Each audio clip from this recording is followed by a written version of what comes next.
Welcome to the Profit Talks podcast, hosted by the Orange County Inland Empire SBDC Network, funded in part by the U.S. Small Business Administration and the California Office of the Small Business Advocate. This show is the go-to resource for business owners seeking empowerment, education, and resources to succeed. Join us as we connect you with experts, share the triumphs of fellow entrepreneurs, and reveal the wealth of assistance available to you today to level up your business. So let's go. Let's dive in and learn more. All right, today is one of those special days we get to learn more about one of the consultants. I'm told there's over 100 consultants in this region. The 6 or 8 or 10 centers, I always forget how many there are, depending if you call the specialty centers or whatnot. There's over 100 consultants in this network. And part of the show is to introduce you to them. People like Ace Tarachian. How was that? Did I get even close to it here? Yeah, that was great. All right. That must be an Armenian name. Oh, yeah. How'd you know? There is a huge Armenian population in Southern California. I think mostly like around Glendale or Pasadena or whatever. Oh, yeah, that's right. And I don't know why I know that. One of the many facts I've picked up sitting in this chair through the years here. Ace, why did you join the SBDC, and when did you join the SBDC? Thanks for having me, Paul. I joined roughly around June of 2020. It was basically the height of the pandemic. Yeah. Right. At the time, just a prior year, I started my own business consulting firm, and I was thinking of, I would love to help out all these businesses struggling, and obviously you don't have much to do.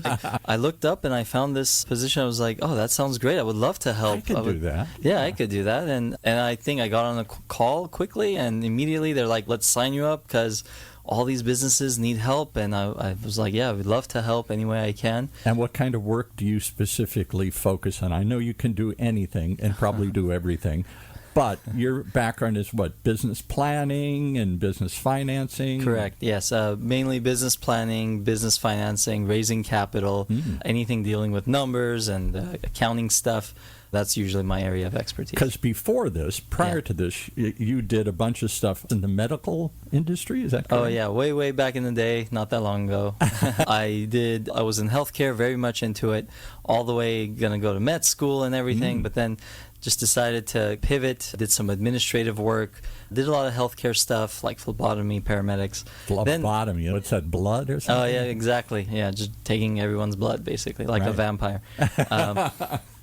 Then did my own entrepreneurial work. I was a business owner myself, started a lot of companies. Some did really well and I exited, and others, more than not, failed. And the entrepreneur story. Yep, just exactly like everyone else. Struggled, went through a lot, but learned a lot along the way. The successes, I praise everybody loves the success stories, but you got to remember the failures taught you a lot about. Some people say you learn more from the failure. Absolutely. When it's a success, that was easy. Going to Vegas, you put money down. I'm a genius. I'm a natural. I made money, yeah.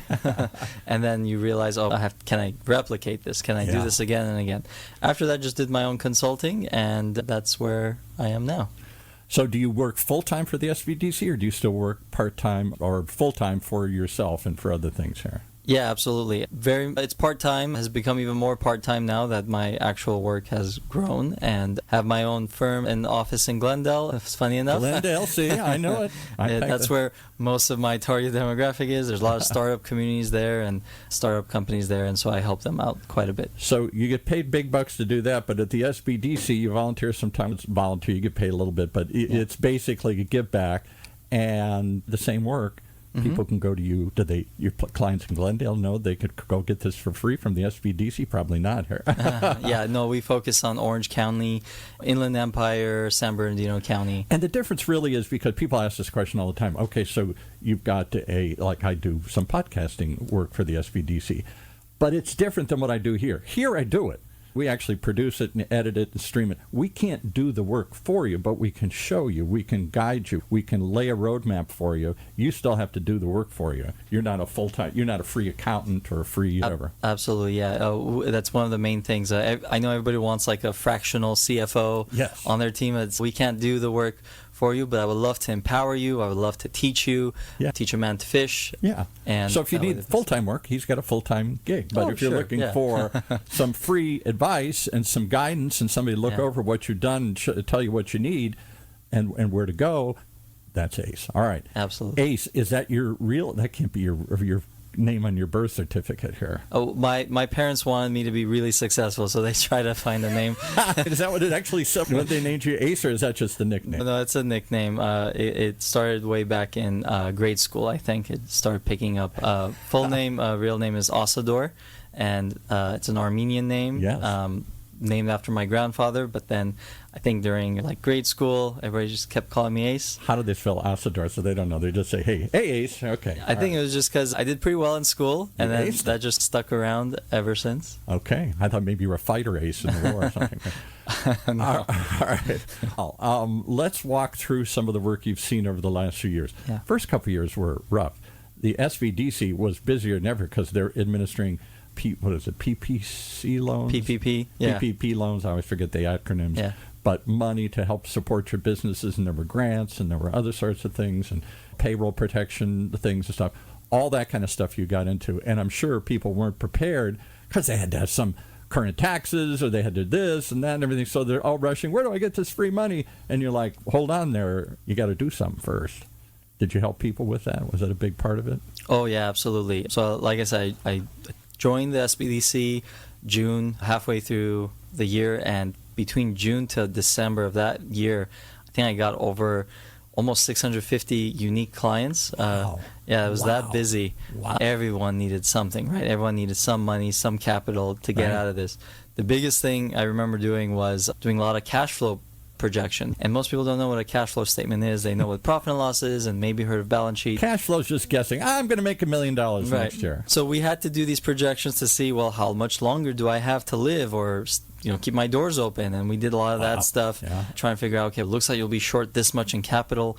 Apply for PPP. There was that one. There was the EIDL loan, EIDL loan. That was very popular. Some grants here and there by the cities, depending on the city. If they had state had some grants. Yeah, exactly. State grants. Anything they could do to keep business afloat. Absolutely, I mean, it pumped a ton of money into the economy, which caused some inflation, as we've seen. But it was necessary at the time. Everybody felt, and probably rightly so, to keep everybody afloat, because suddenly we can't go out, we can't converse, we can't meet, we can't operate our retail stores and whatnot here. Is any of that money still around? Is any of it still floating around? Is all that gone? Yeah, unfortunately, all that government funding is pretty much a non-existent. It's been dried up, except for some minor, like cities or $5,000 grants. Yeah, $5,000 maybe here and there for certain stars, but you have to meet certain criterias.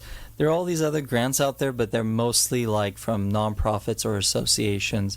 Not much, but super competitive to apply for. And what do you see mostly now, then, for the work? The people who come to this small business development center, and you work out of which one? The Cal State Fullerton one? Correct, the Cal State Fullerton. Which I think is like the biggest, and that's where Mike Daniels is, and the people who run it, right? Yeah, exactly. So out of that center, I think that was the first one. Maybe I'm wrong about that, but it's certainly one of the bigger ones out there. Yeah, it's the one that focuses mainly on just more general businesses, although there's specialty centers. This is the one that pretty much covers anything and everything. It's a good stepping stone before you apply to or go to the other centers. Because there's a financial center like there is here at, we're sitting at our studio here at UC Irvine's Beal Applied Innovation Center, another long mouthful, and that's where the Finance Center is located here, where they do some really deep dive. How do you do different than the people like Craig at the Finance Center here? Yeah, great question. I get asked that all the time. In fact, I do a little bit of most of what the other centers do. Government contracting, financing, raising capital, the investors, and things like that. But the way I do it is more like the initial, just to vet the company, just figure out where you are and what you need to do, come up with those initial plans. Sometimes it's just too early to work with some of those other specialty centers. So we work on a lot of stuff like collecting documentation, making sure... That's a big deal, isn't it? That's one of the problems. People just don't have the documents, or the documents don't show, hey, I've been deducting everything. I don't show a profit. Well, you got to show some profit here. Or I do this and I haven't prepared it very well, or... I don't know. I just hear that over and over again. It seems like everybody would just walk in, but I hear over and over people walk in with garbage or not much, and they all want some help. And Ace says, let's start sifting through this stuff. Yeah, sometimes people just walk in and, do you have any money for us? And I wish we had a drawer full of money. Oh, no, we're out today. There's no more. There's no money here, and it's not. And I know there's a lot of stuff about government giving money, and there used to be, but now it's now more with higher standards, and that's where we're just trying to sift through things to make sure it's presented properly, and then we go to Craig, and Craig reviews everything, and then he helps find lenders for you. Craig, if you go listen to the previous episode we did with Craig, talking about the specific work where he really dives into your tax returns and your profit and loss and your financial projections, because you're trying to get a loan at a bank. Why can't I get it? And he says, here's why. It doesn't show enough stuff, enough history, enough profit, enough whatever. All of that is critical. And I don't think maybe I'm wrong, but I don't think small businesses do a good job of accounting because they're not accountants. They got into it because they love cooking and they opened a restaurant. They love podcasting, so they have an internet radio station. They love something, and they love sports, and they open a sporting goods store. What do you see out there? Am I overstating this? Am I just projecting my own inadequacies onto everybody else here? Are you saying your numbers aren't very good, Paul? My numbers stink. That is very much the case where you are passionate about your craft and that's what you want to do. Nobody wants to do this other I hate all that admin stuff. That's not what you got into this for, right?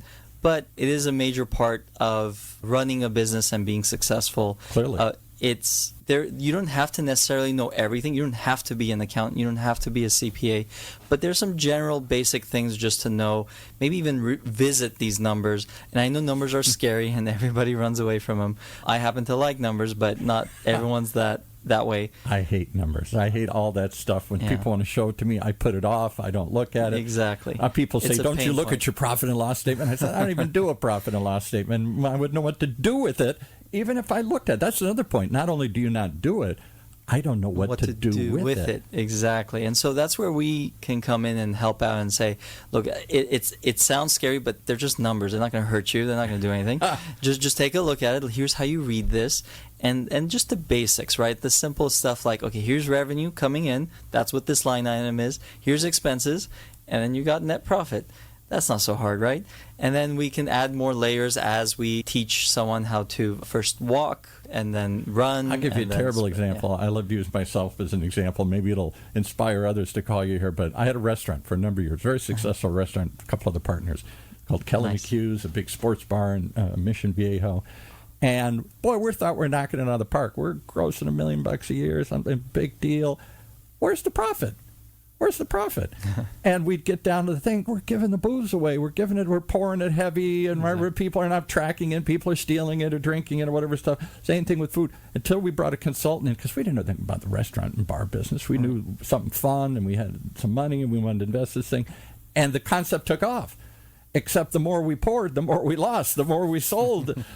Somebody had to really come in and say, you know what your food cost is? You know what your pouring cost should be, like 15 or 20%? You're like at 40% or something. You're giving a lot of it away, or it's walking out the door. You're not tracking it. You're not monitoring it. You have no way. You're just, it never occurred to you, just because the revenue's going up doesn't mean you're making more money, more profit.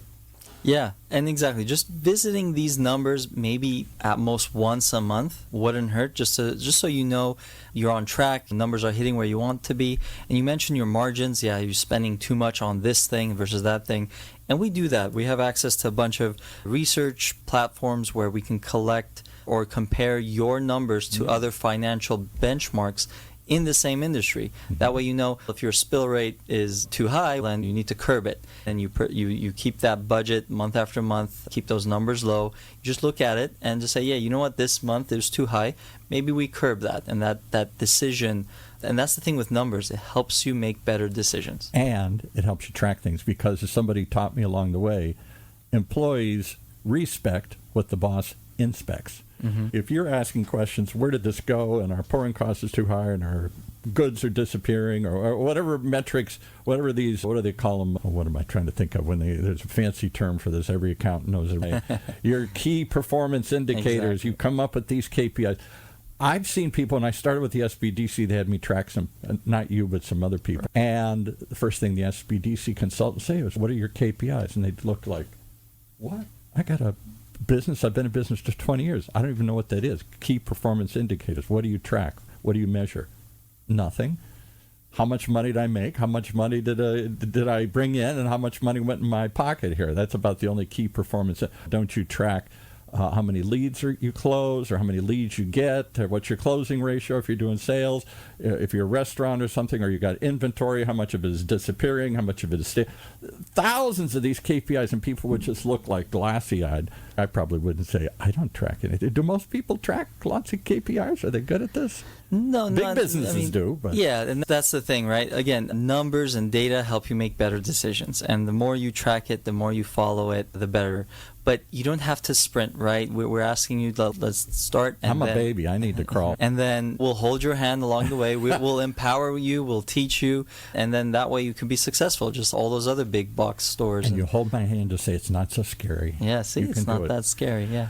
All right. Give me some examples of scary stories or happy stories of people that you've seen over the last couple of years. Not where you're raising, giving loans or whatever, but just general business consulting. You get them started on this deep dive into the strange world of numbers and metrics and things. Give me any examples where you said, wow, this is really bad, or this is really good. Yeah, so I'll start with a funny one. So there were ones who, again, very much wide-eyed, right, glossy-eyed. They want to shoot for the stars, and they'll come up with an idea. And I work with a lot of tech companies, right? And so they come up, and I have the greatest idea since sliced bread. Sliced bread was a pretty good idea when you think about it. And it turns out, again, with being an entrepreneur, you love what you're doing. You love the idea. You came up with something. You want to make that billion-dollar company. Easy. And this is the idea that's going to do it. That's the idea that's going to do it. And then it was one of those things where the numbers we looked at didn't add up. The projections were way too optimistic. And I love the enthusiasm, but the best way to teach them was more like, okay, you know what? I was trying to bring it down to reality, right? This is not realistic. It's impossible to hit these numbers within a month. You're not going to make $1 million within a month. It's just not going to happen. I'm sorry. And I was very nice about it, but it was more like, you know what? Maybe go out there, try this out, test this out, see what the market thinks, and then come back. If it works, great. You proved me wrong. I would love if you could prove me wrong. Right. If it didn't work, why don't we pivot a little bit? We're just going to shift focus, maybe look at the numbers a little bit more closely, see if we can make better sense of them. And it turns out he was going to go straight to, I believe it was the state of California directly, the governor's office, and tell him, this is the greatest thing the state will ever see. Without giving the name, but what was it, a service or a Yeah, it was a service, and I'll give this away. It was more on electric vehicles. Okay. And it was like, it sounds like a great idea. Hot idea these days, right? Yep, absolutely. But still, we need to bring it down to earth a little bit. And so he went out there, he came back, he was like, yeah, you know what? Yeah, they didn't pick up my calls, and when they did, I did tell them, they said, no, it's not the right fit. It doesn't seem right, and they were a little bit more brutal than I will ever be. The marketplace, that sucks. That stinks. You're not ready. You can't do that. Yeah, and they were harsh, and so it didn't work out. And then say, okay, you know what? Let's get back to slower. Let's slow down a bit, right? We want that major milestone, but let's not leap. Let's make small stepping stones to get there. Let's see what those are, and then slowly enough, he was able to see, okay, you know what, this is working a little bit more. They pivoted a little bit more from their original idea, and it was so much more successful, and I'd love to see him grow and continue. There you go. 3 things. I'll give you 3 things I've heard through the years. One, from venture capitalists. Mm-hmm. Pivoting is key. You think this is the product, this is the service, this is the app, this is the thing. And you got in the marketplace say, I don't really like that, but we're interested in this. Give us more of that. This other thing you can keep, but I'm curious about what you developed here or whatever. Maybe it could be used in this way instead of that way. That idea of pivoting. And that's hard to do. No, I made this for them, for restaurants. I'm not going to give it to electric vehicles, whatever this app is, this service, this idea. But many times the market says, not what you thought, but here's an idea. I like something you got, but it's not this other thing. So pivoting is key. The second thing, and that's hard to do because you've really invested your life. No, I'm not going to quit. This is the thing. It's not the thing. So the famous story of the 3M lets their research scientists apparently fool around with stuff, and one of them came up with this really weak glue. They couldn't come up with an app used for it. It was sticky, but it wouldn't stick too well, and they finally...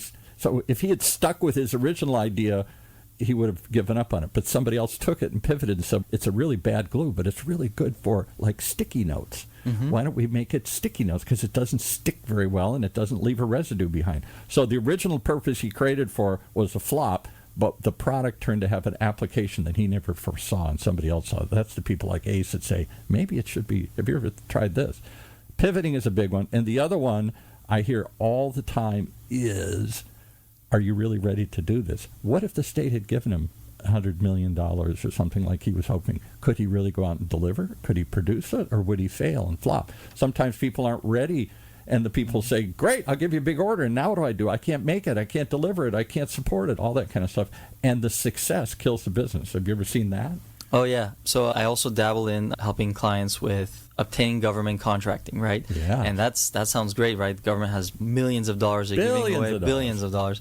And you're trying to apply for a contract where it's a very large order, right? And they'll deliver, but the way certain things work, they'll pay net 30 or net 60, meaning... Or longer. Longer, yeah. And I need the money now. I paid all these people to make this. I shipped it to you, and I came out of my pocket, and now you're going to take 3 months, 6 months to pay me back? I can't wait that long. I'm out of business. Exactly. And before we jump into it, we look at the numbers, make sense. Can you manage an order this large? Do you have the resources, the staffing? Do you have the capital? You'll need some additional capital, just as you rightfully mentioned, Paul, where cash flow. Do I have enough cash to pay everybody all this overhead before the government pays me 2-3 months out? Yeah. So that's 2-3 months of I have employees to pay for, I have expenses to pay for, rent to pay for. Who's paying for that? I got to pay the people I ordered the supplies from and everything else here. Yeah. So yeah, that pivoting is one. Are you really ready for that kind of success? Success can kill it. Mm-hmm. And the other one, of course, is you get into this, and do you really know how to do it? I got an idea. Now, how do I take that and turn that into a reality? Do you really know the mechanics? Do you need the licenses? Do you ever thought about you got to get this special permit? Like opening a bar and a restaurant. What a nightmare. We thought, how much fun would that be? Let's just go rent a space. Oh, my God, we got to get a conditional use permit. We got to get a liquor license. We got to get a health permit. We got to do all these other things. I knew nothing about any of that kind of stuff. So it was a real learning curve, a hard learning curve. What we didn't know. Exactly. And sometimes you got to go to somebody and say, did you know this? And that's Ace, who can say, that's a great idea, but do you know you're going to need this? You might need this. Do you know how to do this? And you go, no. So do you ever see that where people want to jump in? I know bar and restaurant world, but other worlds where they jump in and all of a sudden they need something they didn't even anticipate? It's the same for business is business, right? Like it has the same concepts: operations, marketing, numbers. I know you don't like that, Paul, that last one. But that one's say important. That one softly, yeah. Numbers.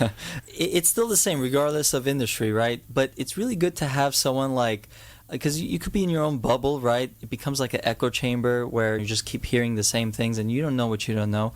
But always getting a third person perspective who's an expert in industry out in the same line of work or understands perhaps things. Been there and done that. Been there, done that. It might help just bounce off ideas, almost like a sounding board, and maybe validate a lot of things, or say, you know what, do it a little bit this way. And even that little advice I've seen, and not just me, and I've seen all these other consultants within our network, sometimes they give that one little advice of experience where, oh, wow, that makes a huge difference. Yeah, and never you're thought right. of Like, that. just maybe you, Paul, with the spilling. I have a consultant on our team where he owns bars, multiple bars in different states. Same thing. I've seen his numbers, and I was like, wow, that's really good at these numbers and keeping track. Not once has, as an owner, gotten free beer from his own bar shop. I was like, his own bar. I was like, wow, that's pretty impressive. We had to go and tell because there were 3 partners, and we were all buying drinks for our friends and our family. Exactly, and then we had to really sit down and say, maybe we don't do this. Maybe we don't do this as much. Yeah, exactly. And if we do, let's have an item in the computer that says, and then we can track, Paul gave away this much and Joe didn't, something here. Yeah, all that stuff. I remember I forgot his name. I'm sorry, off the top of my head, I'm blanking. But very well-known consultant in the network here who focuses on restaurants. And I think he's out of the Riverside office. If I'm not mistaken. I may be wrong on that, too. But anyway, the point of the story is he's, as they say, front of the house, back of the house. He's been the chef. He's been the front guy. He's been the management. Been all this stuff, owned restaurants, worked for big chains, all this stuff. And his funny story was somebody had a little sandwich shop, and they made the best sandwich in the world. They really loved this sandwich. They were a cook, and this is a killer sandwich, and people came for it. And every time he added it up, he said, let me break it down, all these little pieces. You got tons of stuff in there. It's a really good sandwich. It's really fully loaded. Do you realize you're losing money every time you sell one of those things? You've got so much stuff in there, and you're pricing it so low, you're losing money. No wonder everybody's buying it. It's a deal. Yeah. And no wonder you're in trouble, because the more you sell, the more you lose. Yeah, it's very eye-opening. Was it Greg Bell by any chance? I think it was. So I was thinking, good friend, good colleague, whiz at restaurants. And See, you knew that. Yeah. One of the things I think we don't know enough within the network, I'm always encouraging the other consultants to tune into these podcasts, not just for the outside public, hey, look what we can do and look who we got. I don't know. I didn't know there was somebody like you in the network. I've seen you at awards. You've won some awards, haven't you, or something here? Not very good ones, no. You got called up to the podium a couple of times. Yeah, I've gotten a few awards. Yeah, I appreciate it. No, there are people that really know what they're doing out there and have serious backgrounds in some. We have, who's the woman whose name, no, I'm blanking on all these names here, who was in charge of leasing for the Brea Mall. Oh, was it Carrie Armstrong? Carrie Armstrong. Yeah, well, you know him better than I do here. Carrie Armstrong, she was on. Wow, if you want to talk about leasing, here's somebody who ran leasing for a huge mall. Yeah. You want to know the ins and outs of leasing and what goes into it. Lots of people like that, people with serious skills like Ace here today. How do people reach you if they want to find out? Do they just go directly to your center? Do they go to the main SBDC number? All of that? Where do you send people? Yeah, there are obviously hundreds of consultants within our network, different backgrounds, different languages, different areas of expertise. Go straight to the SBDC, the local one. We cover, again, Orange County, Inland Empire, San Bernardino County. Go there, and you can just go straight and type in whatever the need is, whatever the cause is. And they'll send you someone. And they'll send you someone who's your expert. If you do want to ask for me, you're more than welcome to. You can go straight to Let's say they speak Armenian. Sure. I don't know if that's a problem. That's something Armenian? I can help with, too, yeah. If you need help with financing, or you have a tech startup, or you need help with raising capital, business planning, I'm happy to help with that.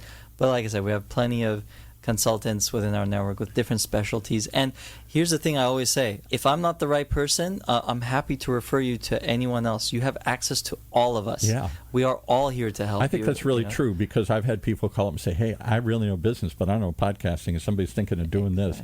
Can they talk to you? I say, sure. Or I've done the same thing. Hey, I really don't know about something, and I'll find somebody in the network that does. Right. I actually had a client. Or something. I had a client who was actually asking for, I'm trying to start a podcast. What kind of microphone should I buy? I was like, oh man, Paul, I'm going to talk to the guy. If I knew you earlier, I would have been, back when I started, I would have been like, oh yeah, Paul's the guy. And that is the problem, because we've got 6 centers plus some specialty centers. There is a contracting center, a finance center, some other kinds of specialty centers out there. We've done shows. Go back and you can see a bunch of them in there. I don't think, and some of them are way out in the Coachella Valley or something. We may not know each other. We only see each other once a year, like I've seen Ace when he walks up and gets the big award. Everybody's saying, hey, Ace, he's the guy. Thank you for coming in here today, all the way from Fullerton. I know it's a drive down from, do you live up, you live up in Glendale? I live further up in Los Angeles, yeah. Okay. Yeah. Thanks for driving down to the OC here and coming to see us. And anything, can you really speak Armenian? I do. What would you like me to say? Take us out. Say something goodbye in Armenian or something. All right. Or have a nice day in Armenian. I don't know. Whatever you say. Parijamans. Okay, hopefully that was nice. Shad habardem hoselu. Okay. Hopefully you didn't just call me a dirty name. No, I said all the bad words. This guy, he doesn't know. All right. Thank you so much, Ace, for coming up. Thank you for playing along and having fun with us here today. I know you're well thought of in the network. I've seen you really get some awards, and I thank you for coming in today and showing us what you do and what you have done and how you might help people through this amazing network we call the Small Business Development Centers. Thanks so much for joining us here today. Thank you, Paul, for having me.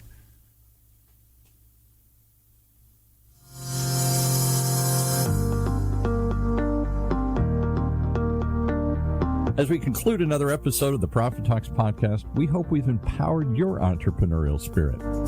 Reach out to us to connect with our experts, and let's take your business to the next level. Keep those dreams alive, keep pushing forward, and stay tuned for more. And if you liked what you heard in today's podcast and you want your business to reach new heights, just contact us at profittalkspodcast.org or call us at 1-800-616-7232. That's 1-800-616-7232. So until next time, keep thriving.